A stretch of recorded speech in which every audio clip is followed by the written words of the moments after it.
'n bebloede skoolrok het skokgolwe op sosiale media veroorsaak. Die rok het behoort aan 'n 10-jarige meisie. Sy en haar boetie is vir die afgelope 2 weke deur 'n boelie geteiken. Die eerste voorval het so wat 2 weke gelede gebeur, toe die 9-jarige boetie deur die boelie met 'n plank bygekom is. Hy is eers oor die kop geslaan en daarna in sy privaatdele geskop. 2 weke daarna het dieselfde boelie die sussie met sy vuis bygekom.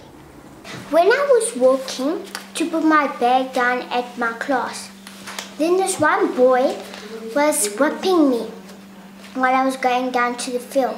And the minute I got there, he was keep on whipping me. And then I said, I'm going to kill you. And then he just carried on. And then my friend Ompile pushed him.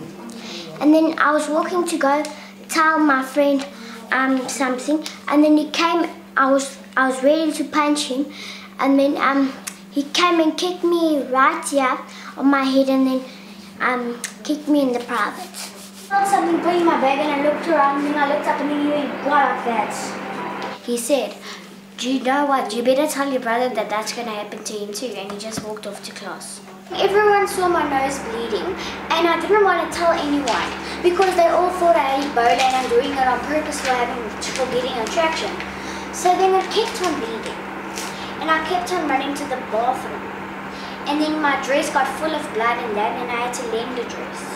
Die ma het intussen 'n klag by die polisie ingedien. Sy sê sy het dit gedoen om 'n duidelike boodskap uit te stuur dat daar wel teen boelies opgetree sal word. Ek is Karina Nel vir Netwerk 24 in Johannesburg.